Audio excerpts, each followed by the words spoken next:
So Interfaith Outreach Home opened its doors to the first family in 1992. And it was an idea that Sister Carolyn Obelkirk, a sister of mercy from Our Lady of the Assumption Church, she had the idea that she could do more and the church could do more, and actually the community could do more to sustain families who were homeless or near homeless. And so folks pooled their resources, their money, their ideas about what it would take to make a family sustainable. And they broke ground on this property in 1987. And they built the structure from the ground, 10 self-contained apartments that are small, 420 square feet.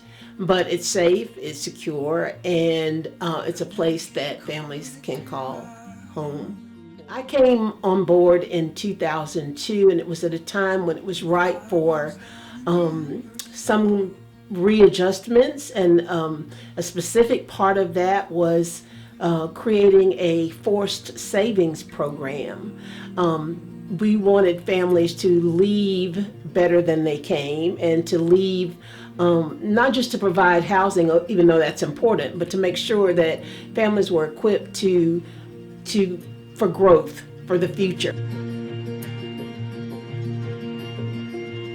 I ended up being homeless with my 3-year-old son then, that is 6 now, and I was pregnant. Some people were really willing to help, but there's just so much they could do. And we just kept moving from one unstable living arrangement to another unstable living arrangement, and eventually I fell ill, even though I was pregnant, and I had this condition called Bell's palsy. I was out of work for a good amount of time, and already being homeless and being in that situation, not having, it just kept getting worse. Like, I couldn't see any way out of it. We had to do something. So they started talking to people, and somehow they found out about IOH. When I went in for my inspection, and Miss Kathy was like, "What do you think?" I said, "I love it. I have a room, I have a living room, a kitchen, and a bathroom. Are you kidding me? I'm gonna take it." Like, I was just excited. And so it's been an amazing journey since I've been here. Miss Deborah, she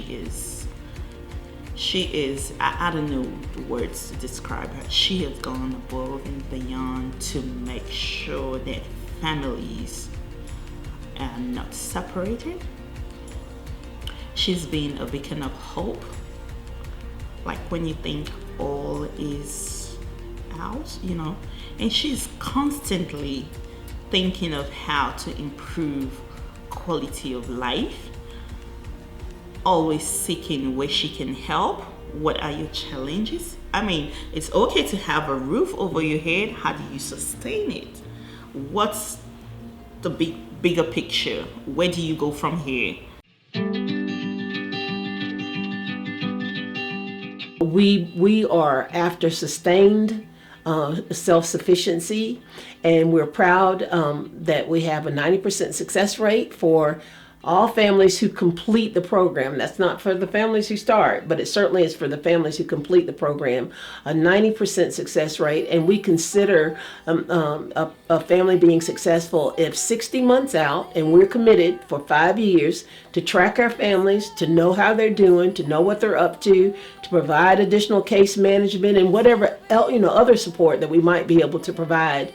But we 60 months out, we have a 90% success rate, that families are in private housing or in their whether that be an apartment or a home. So we want to expand that, and so we've been on this in this Beaufort Highway corridor for more than 25 years in this same facility, but now we have an opportunity to increase our capacity to serve. And of course, like any progress, we're going to do it in incremental steps, but the first step, the first plan that we have, is to increase our capacity to serve homeless families by 50%.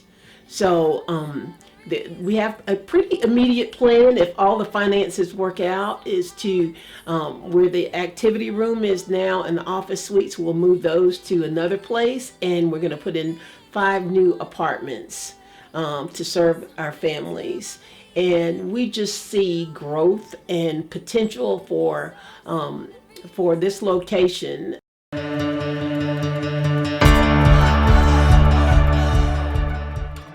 now I'm working with doctors and nurses, and like going to nursing school right now. So that's the kind of push that she's been pushing us, and it's been